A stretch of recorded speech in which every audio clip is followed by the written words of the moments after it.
지난 한 주간 저는 이제 필리핀에서 한 주간을 보내게 됐는데, 월요일 저녁에 출국해서 토요일 새벽에 도착하는 일정이었습니다. 이게 제가 이제 좀 체력적으로 좀 힘들다라고 느끼는 게, 이제 나이를 먹었구나 라는 생각이 드는 것이, 이 밤 비행기, 새벽 비행기가 굉장히 피로하고, 그래서 사실 이제 어저께 와서 바로 이제 좀 눈을 붙여야 되는데, 주일 예배에 대한 광고도 하고 또 이런저런 소식도 좀 올리고 업데이팅을 하고 나니까 말씀도 이제 묵상했던 부분들을 좀 정리해 놓고 이러고 나서 이제 잠을 청하다 보니까 조금 늦게 잠을 자게 됐습니다. 그래서 새벽까지 그냥 풀잠을 아주 잘 잤습니다. 근데 하나님께서 참 신비한 것은 가는 것도 마찬가지였거든요. 월요일 아침 8시부터 이제 이사한다고 갔다가 와서 하루 종일 밖에 있다가 비행기를 탔는데 다음날 아침 7시에 떨어졌어요. 이제 저는 또 비행기에서 잠을 못 자잖아요.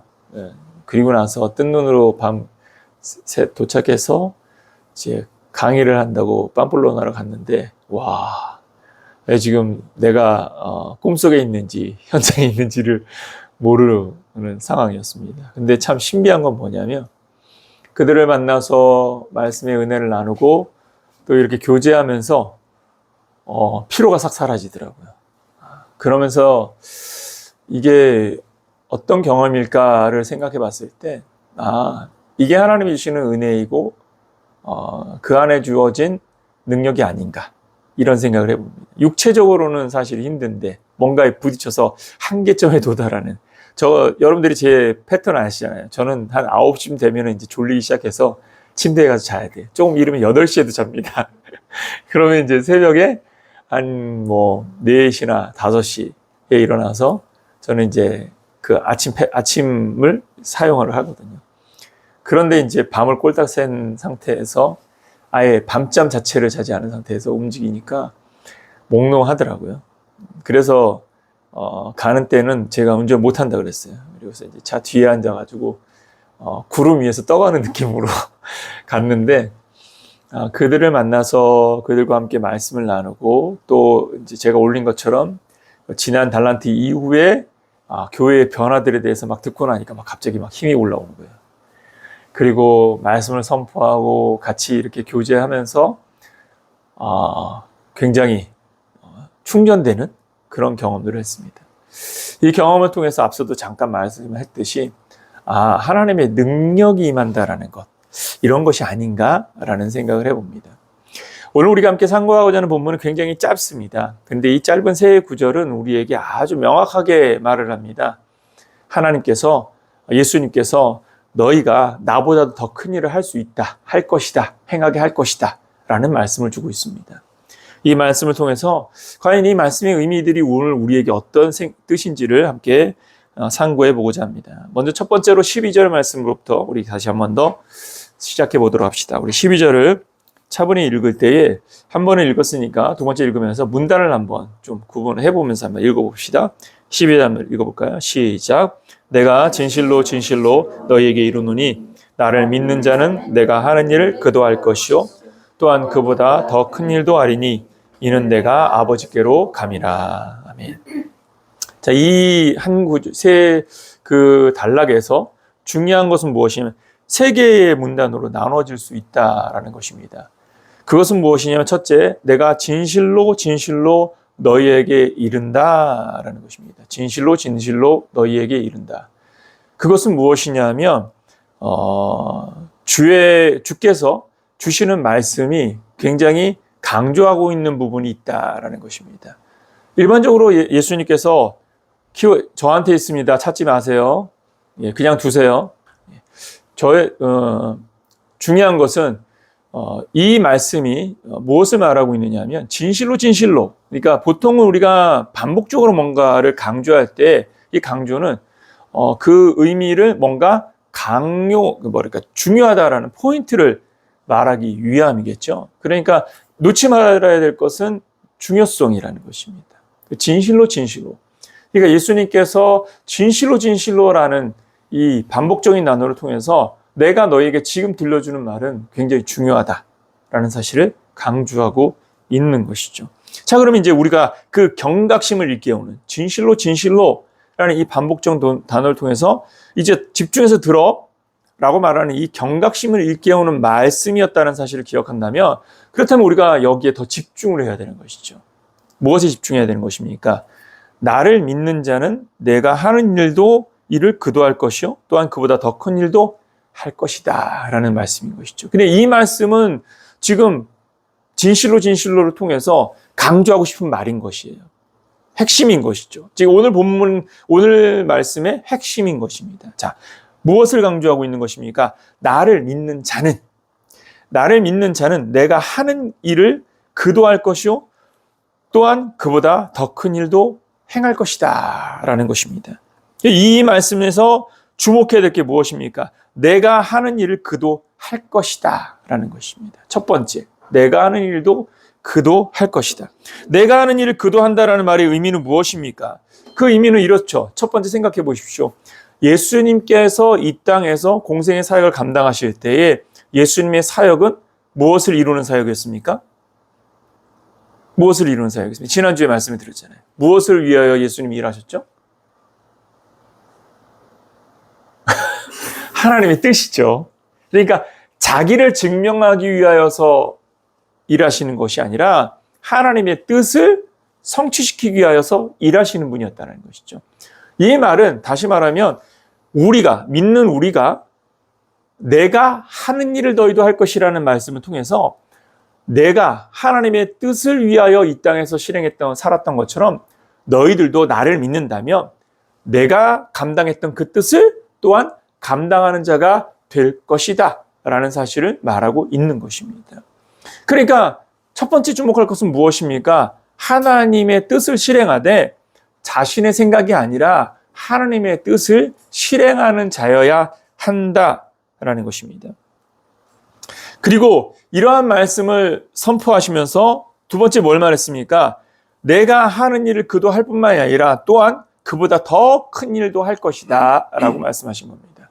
여기 이 더 큰 일이라는, 그보다 더 큰 일이라는 이 말씀을 우리가 주목할 것은 무엇이냐면, 이 말씀이 우리에게 어떤 의미로 전달되느냐면 예수님보다 더 큰 일을 할 수 있다라는 언어로 읽혀지기도 합니다.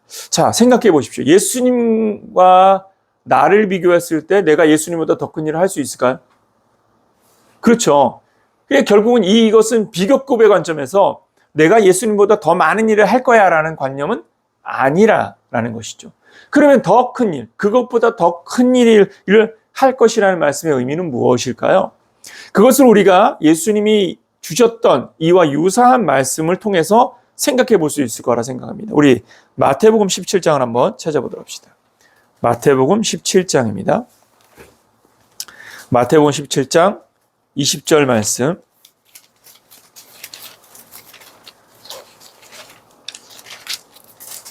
자, 마태복음 17장 20절 같이 한번 읽어보도록 합시다. 17장 20절 같이 읽습니다. 시작. 이르시되 너희 믿음이 작은 까닭이니라. 진실로 너희에게 이르노니 만일 너희에게 믿음이 겨자씨 하나만큼만 있어도 이 산을 명하여 여기서 저기로 옮겨지려 하면 옮겨질 것이요 또 너희가 못할 것이 없으리라. 할렐루야. 그러니까 뭘 말하는 겁니까? 믿음이라는 거예요. 믿음은 무엇을 말하냐? 이 산을 명하여 저기로 옮겨지라 하면 그대로 될 것이다 라는 것이죠. 그러니까 이보다 더 큰 일을 행할 것이라는 말씀의 의미는 어떤 것을 말하냐면, 믿음을 가진 자라면, 그렇다면 극복하지 못할 일, 그러니까 주님께서 주신 사명을 감당할 때에 그 사명을 감당치 못할 일은 없을 것임을 말하는 것입니다. 그리고 이러한 부분에서 우리의 믿음이 뭔가 영적으로 크게 큰 힘을 발휘하게 될 것이다 라는 사실을 말씀하고 있는 것이죠. 이 말씀은 왜 주신 것입니까? 배경을 잠깐 생각해 보면 이렇습니다. 예수님께서 변화산에 가실 때 제자 셋을 데리고 갔죠. 누가 누구를 데려갔죠? 베드로와 야고보와 요한을 데리고 갔습니다. 남겨진 제자들은 예수님이 없이 산 아래에 남겨져 있었습니다. 그런데 이 남겨진 제자들에게 찾아온 사람이 있었습니다. 누구냐면 한 아들의 아버지입니다. 아버지가 아들을 위하여서 제자들을 찾아와서 아들을 데리고 와서 그들에게 구합니다.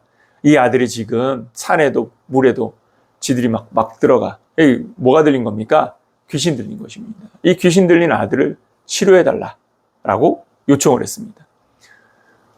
제자들이 예수님이 행하신 기적들을 보았기 때문에 할 수 있을 거라는 기대로 찾아간 것이죠. 근데 이들은 치료를 했습니까? 못했습니까? 못한 겁니다. 그때 예수님께서 그들을 보면서 이 말씀을 하신 거예요.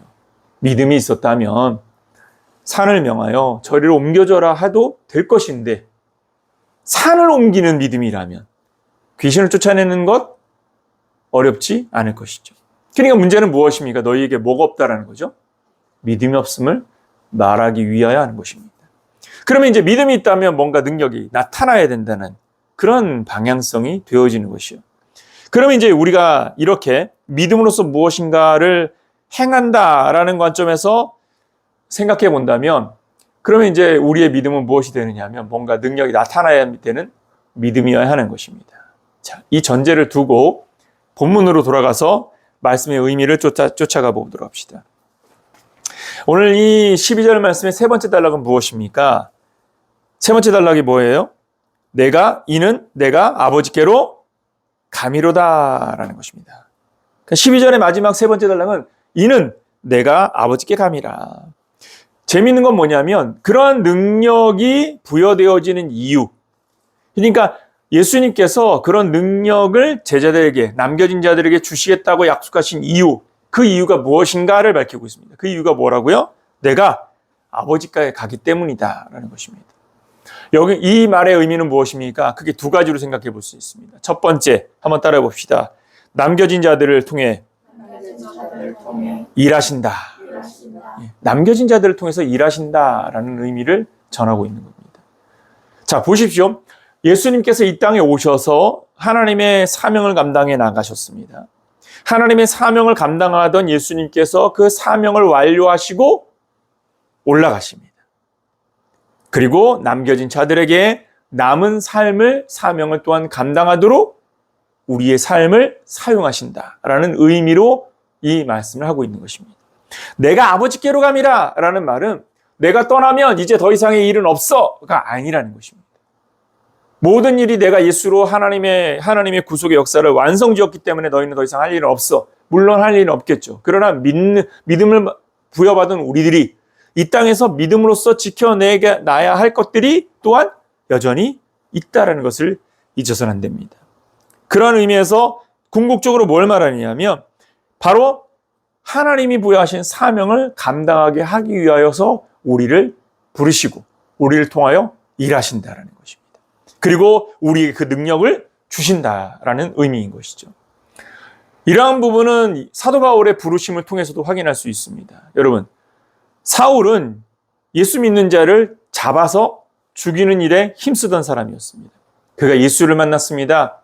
예수를 만났을 때에 그 다메섹 도상에서 예수를 만난 사울을 통해서 우리에게 보여준 사인은 무엇입니까?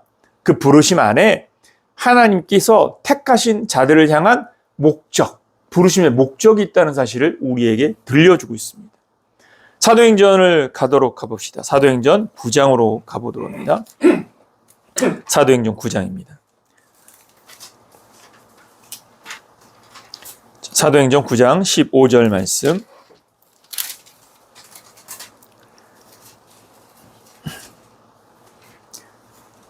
(9장 15절) 같이 한번 읽어볼까요? 시작. 주께서 이르시되 가라, 이 사람은 내 이름을 이방인과 임금들과 이스라엘 자손들에게 전하기 위하여 택한 나의 그릇이라. 이 말씀은 어떻게 주어진 것입니까? 사울이 다메섹 도상에 예수를 만났습니다. 그리고 나서 어떻게 됐죠? 맹인이 됐습니다. 앞을 보지 못합니다.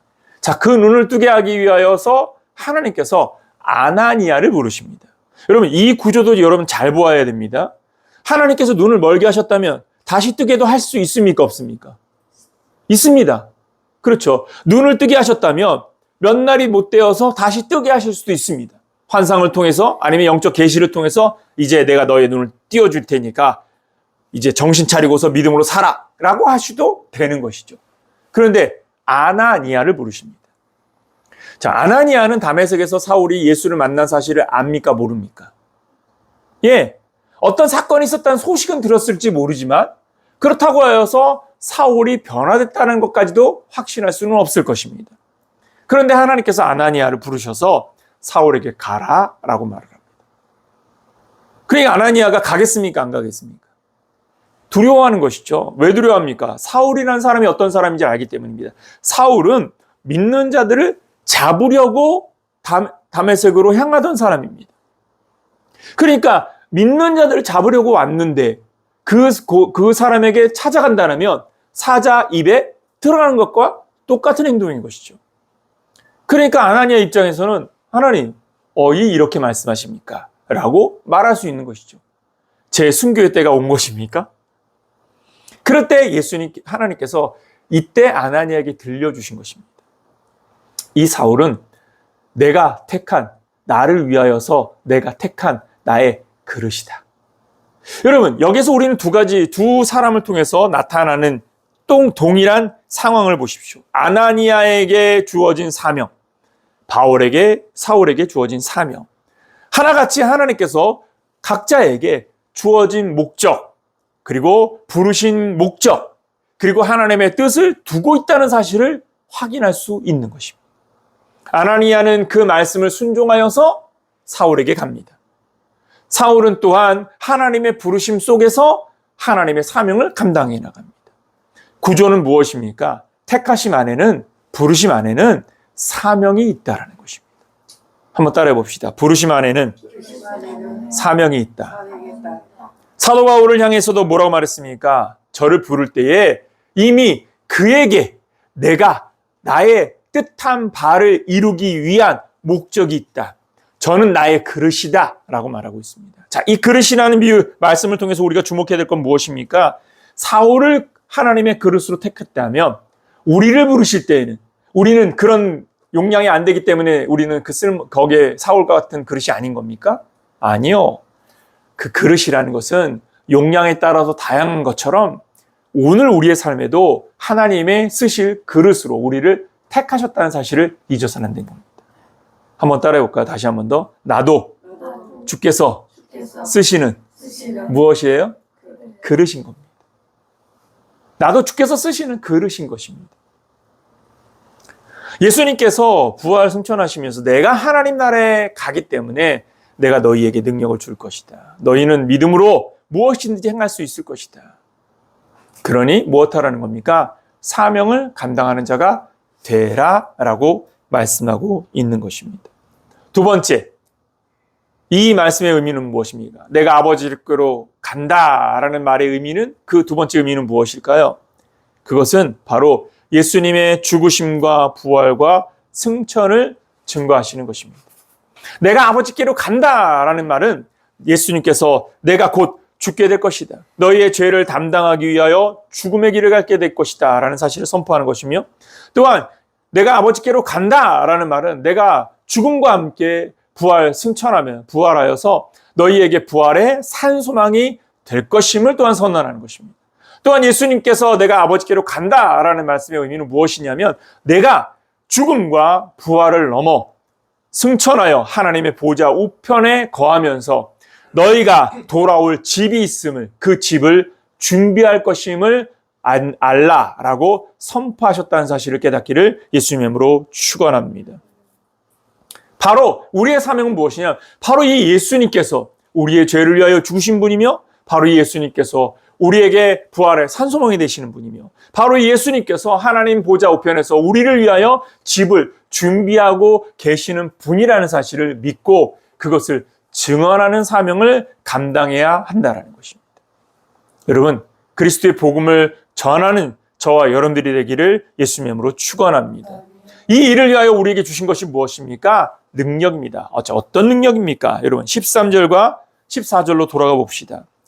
앞에서 12절 앞에서도 믿는 자는 그가 내 일을 할 뿐만이 아니라 그보다 더 큰 일을 한다라는 약속의 말씀을 주셨는데, 이 부분을 13절과 14절이 더 강화하여서 말씀하고 있습니다. 자, 13절과 14절을 다시 한 번 더 읽어보도록 합니다. 같이 읽습니다. 시작. 너희가 내 이름으로 무엇을 구하든지 내가 행하리니 이는 아버지로 하여금 아들로 말미암아 영광을 받으시게 하려 함이라. 내 이름으로 무엇이든지 내게 구하면 내가 행하리라. 할렐루야. 이 본문에서의 구절을 가만히 들여다보면 두 가지가 보여집니다. 무엇이냐? 행하라, 행하리라 입니다. 먼저 13절을 주의하여 보십시오. 너희가 내 이름 무엇을 구하든지 내가 무엇할 것이라?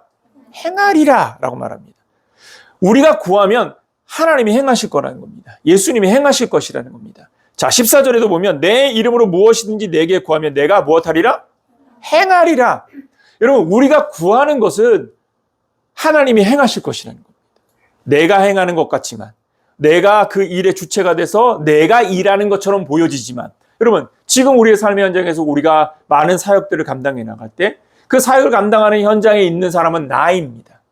그래서 우리들은 내가 일을 한다고 말하고 내가 그 일에 쓰임 받는다고 말합니다. 그런데 결국 그 현장에서 일을 행하시는 분은 누구신 겁니까? 하나님이신 것입니다. 중요한 건 무엇입니까? 이렇게 행하기 위하여 우리와 동행하시면서 이 일을 행하기 위하여 하나님이 역사를 이루어 가신다라는 것입니다. 예수님의 이름으로 무엇이든지 구하면 하나님이 행하신다. 여러분, 예수님의 이름으로 구하는 자가 되기를 예수님의 이름으로 축원합니다. 자, 예수님의 이름으로 구한다라는 의미를 그러면 두 가지의 사건을 통해서 한번 생각해 보려고 합니다. 초대교회 현장에서 두 사건은 우리에게 예수님의 이름으로 구한다는 말의 의미가 무엇인지를 생각하게 하는 사건이 아닌가 생각을 합니다. 첫 번째, 베드로와 요한이 기도하러 성전에 올라갈 때 있었던 사건입니다. 사도행전 4장 말씀에 보면 베드로와 요한이 기도 시간에 기도하기 위하여 성전을 향하여 갑니다. 그런데 누구를 만납니까? 성전 미문 앞에 나면서부터 한 번도 걸어보지 못한 안진뱅이가 앉아 있습니다. 그 나이가 거의 40여 세가 되었다라고 기록을 하고 있습니다. 사도행전 4장 22절 말씀에 보면 그가 거의 40여 세라라고 말해서 거의 40년 동안을 걷지 못했던 사람입니다. 그 사람을 걷게 합니다. 어떻게 걷게 합니까? 여러분, 사도행전 3장 6절을 봅시다. 우리가 너무나도 주일학교를 다녀보면 이 성경 구절은 우리가 너무나도 자주 듣던 말씀이기 때문에 잘 알리리라 생각을 합니다. 3장 6절, 사도행전 3장 6절의 말씀입니다.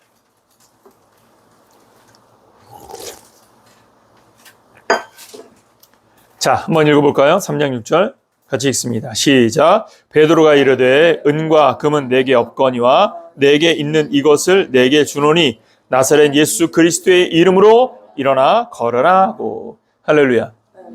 내게 있는 것으로 내게 주노니 나사렛 예수 그리스도의 이름으로 일어나 걸어라. 그에게 예수의 이름이 있었습니다. 그리고 그 예수의 이름은 능력이었고 선물이었습니다. 그러니까 예수의 이름은 능력이며 선물인 줄 믿으시기 바랍니다. 그 이름으로 그 역사가 나타났습니다. 그러니까 오늘 본문의 말씀처럼 내 이름으로 무엇이든지 구하면 내가 행할 것이다 라는 말씀의 의미가 여기 현장에서 확인된 것입니다. 예수의 이름으로 구하면 그러면 예수의 이름으로 그 능력이 나타난다는 것입니다. 여러분, 예수의 이름으로 구하시기 바랍니다. 자, 두 번째, 이것과 상반된 상황을 생각해 봅시다. 이것과 상반된 상황은 무엇입니까? 유대의 한 제사장인 스게와의 일곱 명이 예수의 이름을 빌어서 귀신을 쫓아냅니다. 자, 사도행전 19장으로 한번 가봅시다. 사도행전 19장 13절, 사도행전 19장 13절을 읽어봅니다. 같이 한번 읽어볼까요? 시작. 이에 돌아다니며 마수라는 어떤 유대인들이 시험삼아 악기 들린 자들에게 주 예수의 이름을 불러 말하되 내가 바울이 전파하는 예수를 의지하여 너희에게 명하노라.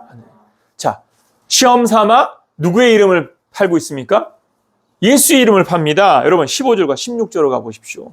15절과 16절 같이 읽어봅니다. 시작. 악기가 대답하여 이르되 내가 예수도 알고 바울도 알거니와 너희는 누구냐 하며 악기 들린 사람이 그들에게 뛰어올라 눌러 이기니 그들이 상하여 벗은 몸으로 그 집에서 도망하는지라.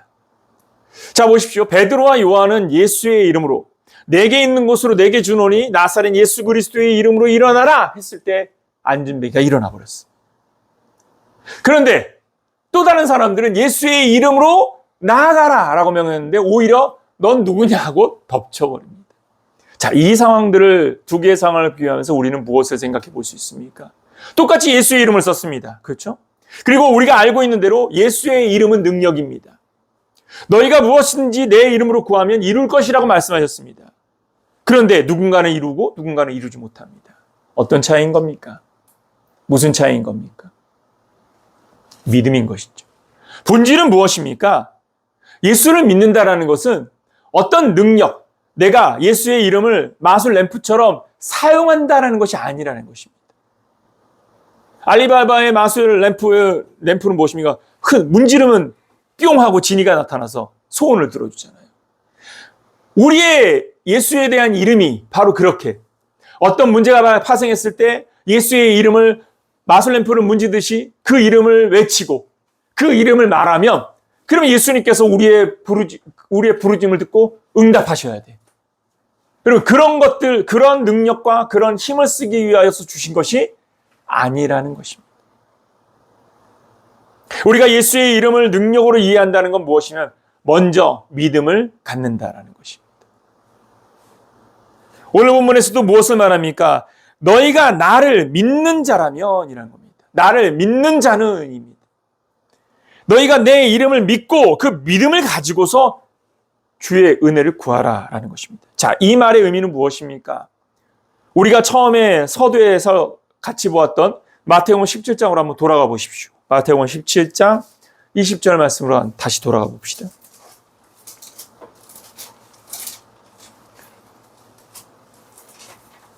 마태복음 17장 20절로 돌아가서 다시 한번 더 그 말씀을 읽어봅시다. 17장 20절 같이 한번 읽어봅니다. 시작. 이르시되 너희 믿음이 작은 까닭이니라. 진실로 너희에게 이르노니 만일 너희에게 믿음이 겨자씨 한 알만큼만 있어도 이 산을 명하여 여기서 저기로 옮겨지라 하면 옮겨질 것이요 또 너희가 못할 것이 없으리라. 믿음으로 산을 옮깁니다. 여기에서 핵심은 무엇입니까? 믿음이라는 것입니다. 그런데 이 믿음이 꼭 산을 옮겨야 되는 것입니까? 아니요. 믿음은 만용이 되어져서는 안 됩니다. 여러분, 만용이란 말의 의미가 무엇입니까? 만용. 만용이란 말은 오랑캐 만자에 날랠 용을 써서 어떤 뜻을 갖고 있냐면 사리를 분별하지 못하고 함부로 날뛰는 용기, 이게 만용입니다. 다시 말하면 내 안에 하나님을 향한 믿음, 하나님에 대한 영적 기대가 없는데 예수의 이름만 쓰는 거야. 이게 만용인 것이죠.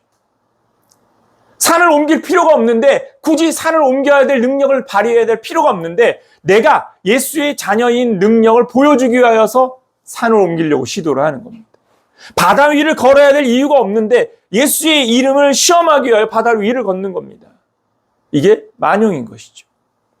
믿음을 갖는다는 건 뭡니까? 예수님께서 이 땅에 공생의 사역을 하시는 날 동안에 많은 기적을 행하셨지만 그러나 여러분, 예수님의 기적을 행하신 행적들을 가만히 들여다보십시오. 수많은 기적을 행하시는 걸 보면서 바리새인들이 예수님께 와서 네가 하나님의 아들 예수 그리스도인 표적을 우리에게 보이라고 말합니다. 또 다른 기적을 보여달라는 말이죠. 표적이 그들에게 있어서 표적의 또 다른 말은 뭐냐면 예수의 능력, 기적을 말하는 거예요. 기사를 말하는 것입니다. 근데 예수님께서 그들에게 뭐라고 말합니까? 내가 너희에게 보일 표적은 없다. 그런데 오늘 우리는 어떻습니까? 내가 예수를 믿는 것 때문에 내가 믿는 이 믿음을 누군가에게 보여주고 증명시키기 위하여 못하죠? 예수의 이름으로 구하는. 예수의 이름으로 구하는 것들이 근본적으로 하나님의 뜻을 구하는 것이 아니라 하나님께서 우리를 통하여 일하시는 일의 목적을 위하여 구하는 것이 아니라 나를 위하여 구하는 것들이 되는 것입니다. 그것이 혹 응답이 돼도 위험한 것이며 응답이 되지 않는다면 오히려 다행인 것입니다. 왜입니까? 차라리 응답되지 않는다면 내가 만용을 부렸다는 사실 때문에 물러설 것입니다. 그러나 내가 만용을 부렸는데 결과가 나타나? 그러면 그 사람은 기고만장하는 자가 되겠죠. 기도는 무엇입니까? 부르짖음은 무엇입니까?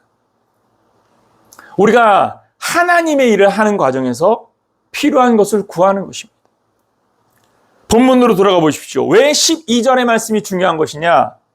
12절 말씀을 다시 보십시오. 내가 진실로 진실로 너희에게 이르노니 나를 믿는 자는 내가 하는 일을 그도 할 것이요 또한 그보다 더 큰 일도 하리니. 내가 하는 일을 말하고 있습니다.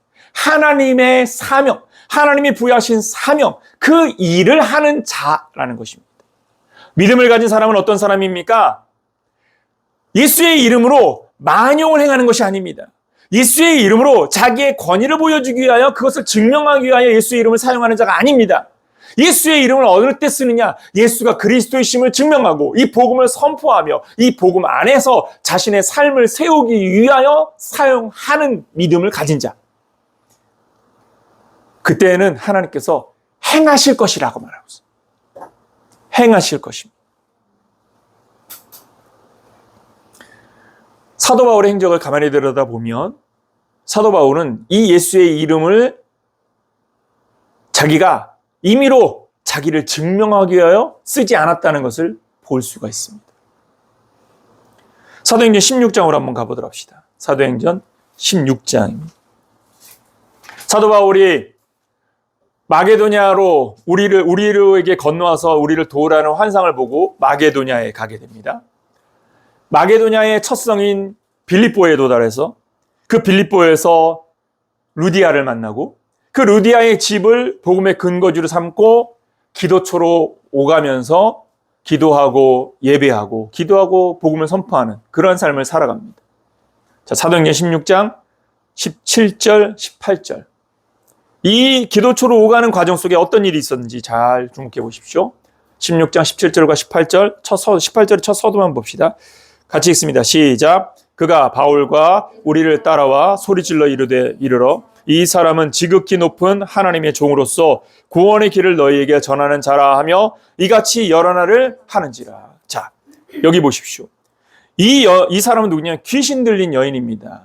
앞으로 이제 16장을 여러분들이 읽어보시면 아시겠지만 이 여인이 귀신이 들려 있었던 것 때문에 그 지역에 빌립보 지역에서 우상 장사를 했습니다. 그러니까 신상을 파는 일에 도구로 쓰여지던 여인입니다.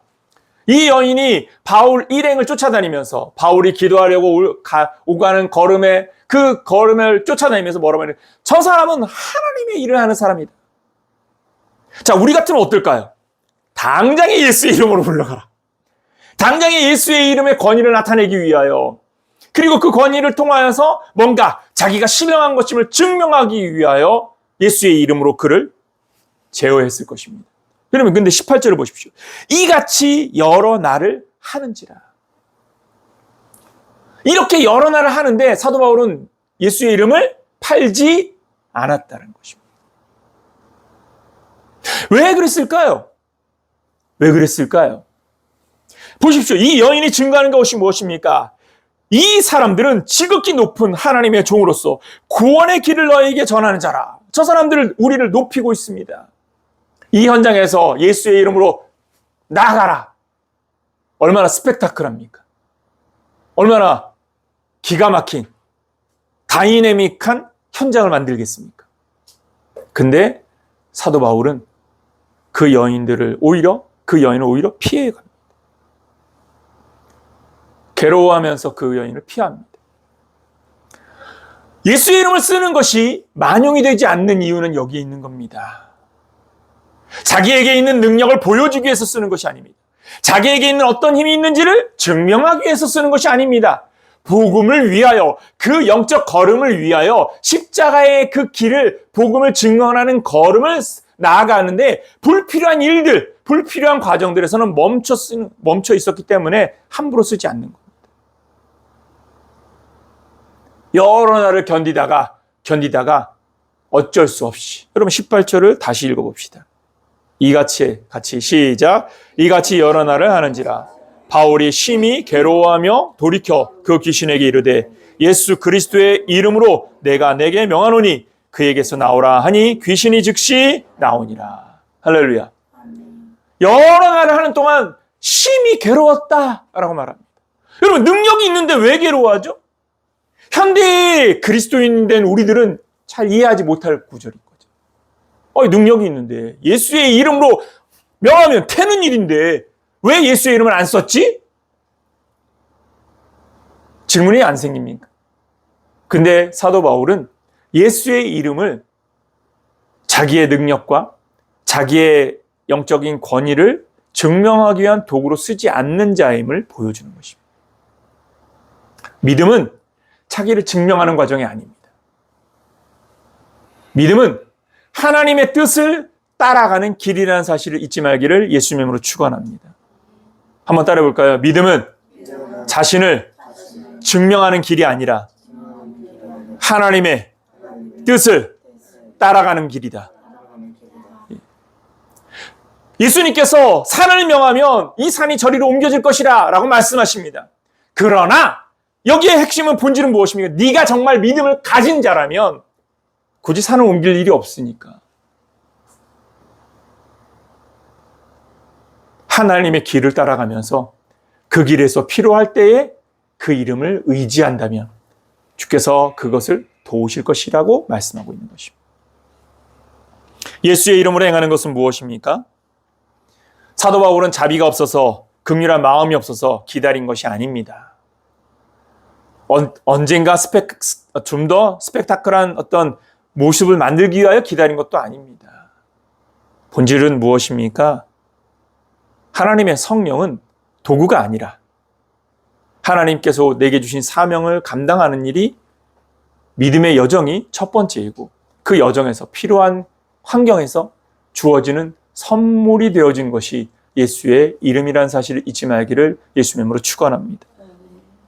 한국교회는 오순절 성령운동을 시작한 한 교회에 어마어마한 부흥을 보면서 그리고 그 부흥을 따라가면서 교회가 대형화되어졌습니다. 그런데 문제는 무엇입니까? 그 교회들이 성령운동을 하면서 그 성령을 통해서 무엇을 했습니까? 자기의 영적 권위를 보여주고 자기의 영적 실력을 보여주는 일들로 사용을 합니다. 물론 모든 사람이 그랬다고 정의하지는 않습니다. 문제는 무엇입니까?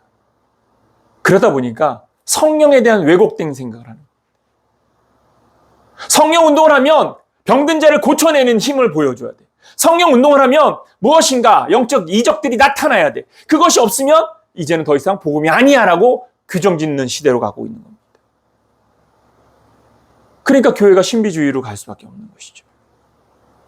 여러분, 교회는 복음의 길을 따라가는 자들의 공동체인 것이지, 그리고 현장에서 하나님의 복음을 위하여 나아가는 여정에서 필요한 역사들을 통해서 하나님의 성령의 일하심이 나타나는 것이지, 교회가 누군가에게 성령의 권위를 보여주기 위하여 귀신을 쫓아내는 이벤트를 위하여 존재하는 공간은 아니라는 것을 잊지 말기를 예수님의 이름으로 축원합니다. 저는 기적이 없다고 말하는 것이 아닙니다. 병고침이 없다고 말하는 것도 아니며 성령을 통하여서 어떠한 능력이 나가지 않는다고 말하는 것이 절대 아닙니다. 성령님께서는 우리의 부르짖음을 통하여 누군가 귀신을 쫓아내고 그리고 누군가의 삶에 점하여 있는 문제들을 해결하기 위하여 우리를 통하여 일하실 것입니다. 그러나 하나님의 성령을 그러한 도구로만 사용하려고 한다면 그것 자체가 위험하다는 사실을 잊지 말기를 예수님의 이름으로 축원합니다. 본질은 무엇입니까? 믿음으로 가는 길, 믿음으로 하나님의 뜻을 실행하는 삶에 있다는 것입니다. 우리가 집중해야 되는 건 뭐냐?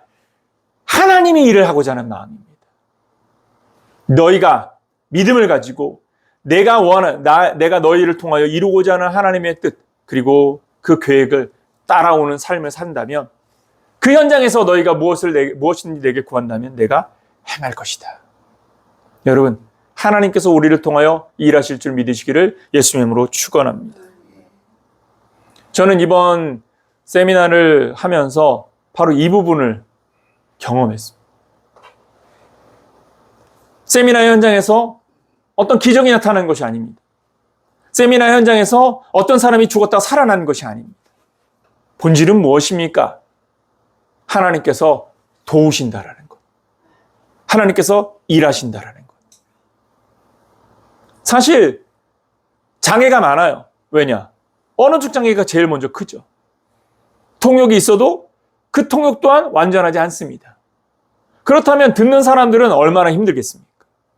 그러니까 이 과정 속에서 왜곡될 수도 있고 잘못될 수도 있고 그리고 아예 그 모든 것들이 전달되지 않을 수도 있습니다. 그런데 여러분, 하나님의 성령의 감동하심이 있기에 부족한 언어와 그리고 짧은 말들로 통해서도 하나님의 선하신 뜻이 전달되어지고 그걸 통하여서 복음에 대한 새로운 관점과 믿음으로 다시 일어나는 영적 부흥이 우리 안에서 있었다는 것. 여러분, 이것이 은혜임을 저는 믿습니다. 우리가 행하는 길이 바로 이와 같은 것입니다. 십자가의 도를 따른다는 것은 당장 눈앞에서 어떤 현상과 결과들이 나타나야 되는 것이 아니라 그 여정 속에 계시는 하나님께서 우리를 이끄시고 아니 우리보다 앞서가시면서 그 여정을 사용하신다는 사실을 확인하는 것. 그리스도 안에서 행할 수 있는 삶의 기쁨일 것입니다. 저와 여러분들이 바로 이러한 기쁨과 은혜를 누리는 자가 되기를 예수님으로 축원합니다. 그래서 아버지 안에 있는 자는 무엇인지 행할 수 있음을 믿으시기를 예수님으로 축원합니다. 기도하겠습니다.